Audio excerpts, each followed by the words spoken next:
కూటమి ప్రభుత్వం సూపర్ 6 హామీలను ఒక్కొక్కటిగా అమలు చేస్తుంది. అందులో భాగంగా ఆగస్టు 15 నుంచి మహిళలకు ఉచిత బస్ ప్రయాణం పథకాన్ని అమలు చేసేందుకు సిద్ధమవుతుంది. ఉచిత బస్ సర్వీస్ అమలు తరువాత మహిళా ప్రయాణికులు ఒక్కసారిగా పెరిగే అవకాశం ఉంది. ఉచిత బస్ పథకం తరువాత ఎటువంటి ఇబ్బందులు తలెత్తకుండా జిల్లాలలో ఆర్టీసీ అధికారులు ఏర్పాట్లు చేసుకుంటున్నారు. విశాఖ జిల్లాలో మహిళలకు ఉచిత బస్ ప్రయాణం అమలు తరువాత ప్రతిరోజు 30,000 వరకు ప్రయాణికులు పెరిగే అవకాశం ఉందని ఆర్ఎం అప్పలనాయుడు తెలిపారు. ఆగస్టు 15 నుంచి మహిళలు ఉచిత బస్ ప్రయాణానికి ఎటువంటి ఇబ్బందులు లేకుండా అన్ని ఏర్పాట్లు చేసుకుంటున్నామని అంటున్న విశాఖ జిల్లా ప్రజా రవాణా అధికారి అప్పలనాయుడుతో మా ప్రతినిధి రాము ఫేస్ టు ఫేస్.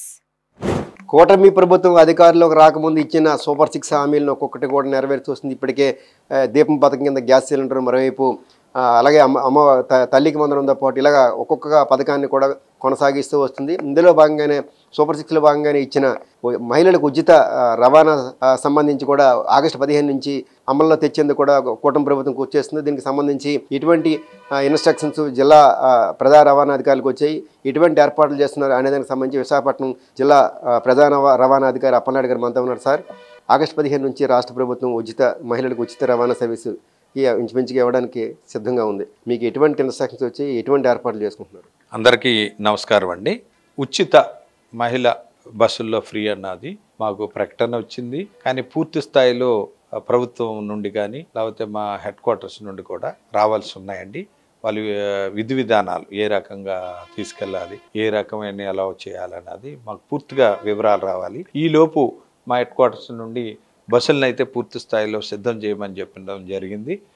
బస్సులన్నీ కూడా మేము ఇక్కడ ఉన్న బస్సులన్నీ విశాఖపట్నంలో ఉన్న 730 బస్సుల్లో కూడా ముఖ్యంగా సిటీ ఆర్డినరీ, మెట్రో ఎక్స్ప్రెస్ ఈ బస్సుల్లో ముఖ్యంగా ఎటువంటి ఇబ్బందులు ఉండకూడదు. అంటే ముఖ్యంగా బస్సు ఎక్కే తర్వాత హ్యాంగింగ్ ఎక్కువ ఉండే వస్తుంది. అందువల్ల విండో గార్డ్ ఎడిషనల్గా వేయడానికి అనేది మేము నిర్ణయించుకోవడం జరిగింది. అదేవిధంగా లోడు ఇప్పుడున్న స్థాయి కంటే ఎక్కువ లోడ్ ఉంటుంది కాబట్టి మేము స్ప్రింగ్స్ ఏదైతే ఉన్నాయో స్ప్రింగ్స్ పూర్తి స్థాయిలో ఎక్కువ ఏమైనా వీక్ లేకుండా అన్నీ కూడా బస్సులన్నిటికీ కూడా స్ట్రెంగ్తన్ చేసుకోవడం జరుగుతుంది.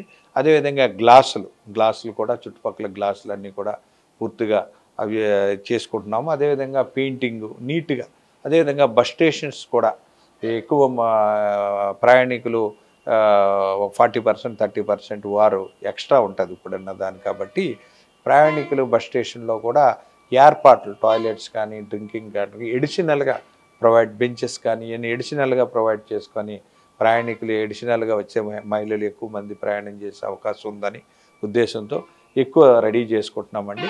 మెయింటెనెన్స్ పరంగా ఎటువంటి ఇబ్బందులు లేకుండా పూర్తి స్థాయిలో మెయింటెనెన్స్ మా ఆర్టీసీ హెడ్ క్వార్టర్స్ ఆదేశ ప్రకారంగా రెడీ చేసుకుంటున్నామండి.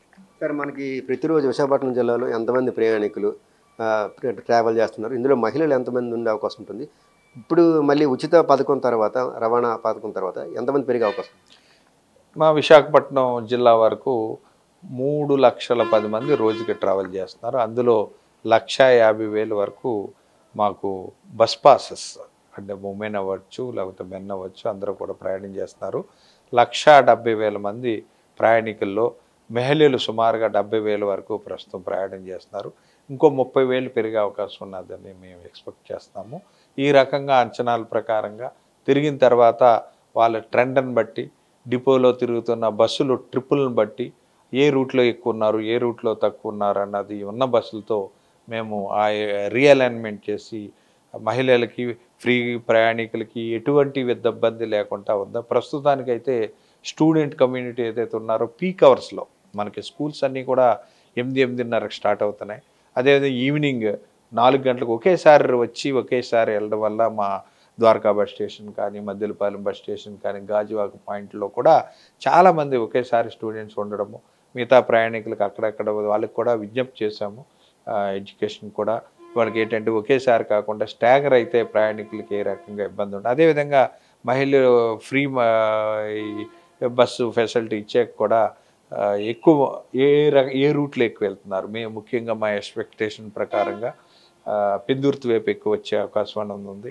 మహిళలందరూ కూడా ఇక్కడ ఉద్యోగం చేసుకొని షాప్స్లో కానీ వేరే దగ్గర కానీ రిటర్న్ ఒకేసారి వెళ్ళే అవకాశం ఉంది. అదేవిధంగా అరిలోవ, మధురవాడ కాలనీ వైప్స్ కూడా ఎక్కువ ఉన్నాయి. ఈ రకంగా ఇప్పుడు ఉన్న బస్సులతో పాటు వేరే ట్రిప్పులు ఉన్న బస్సులతో అలైన్మెంట్ చేయడానికి మాకైతే ఇంకా ఎడిషనల్ అవసరం వస్తుందని అయితే చెప్పడం జరిగింది. తర్వాత ఉన్న బస్సులతో ఏ రకంగా అలైన్ చేయాలని మేము ప్లానింగ్తో ఉన్నామండి. కొత్త బస్సులు ఏమైనా ఇచ్చే అవకాశం ఉందా? ఎందుకంటే జనాలు 30,000 పెరుగుతారంటున్నారు కదా, ఏమైనా కొత్త బస్సులు మన జిల్లాకు వచ్చే అవకాశం ఉంది? ప్రభుత్వంలో కానీ హెడ్ ఆఫీస్లో కానీ ప్రతిపాదనలు ఉన్నాయండి. మాకు 100 బస్సుల వరకు ఎలక్ట్రికల్ బస్సులు విశాఖపట్నం సిటీకి వచ్చే అవకాశం ఉన్నాయి. ఈ రకంగా ప్రపోజల్స్ ఉన్నాయి. ఆగ్మెంటేషన్ ఉంది కాబట్టి దానికి తగ్గట్టుగా బస్సులు యాడింగ్ని బట్టి మేము ఎప్పటికప్పుడు మానిటర్ చేస్తూ ఉంటామండి. ఇప్పుడు ఈ ఇన్స్ట్రక్షన్స్ ఏమైనా ఉన్నాయి అంటే ఉచితంగా వస్తుంది కాదని అన్నెసరీ ట్రావెలింగ్ అటువంటి ఏమైనా వద్దనేసి ఏమైనా చెప్పమని ఏమైనా అటు నుంచి వచ్చాయి?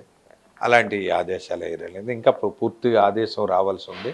ప్రభుత్వం ప్రకటన వచ్చింది కానీ పూర్తి ఆదేశాలు వచ్చాక మీకు అందరికీ తెలియజేస్తామండి.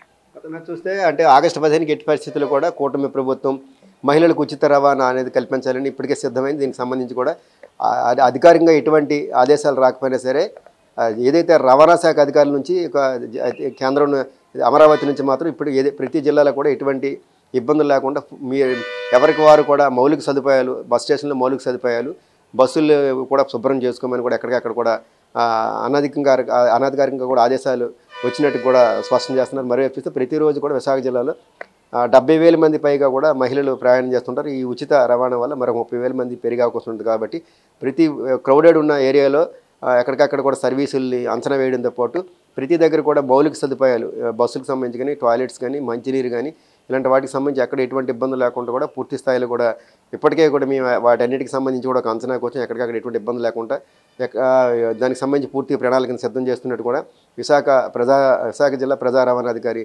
అప్లైడ్ స్పష్టం చేస్తున్నారు. వీడియో జర్నలిస్ట్ సత్యేతరాము, వీబీసీ ఆన్ టీవీ, విశాఖపట్నం.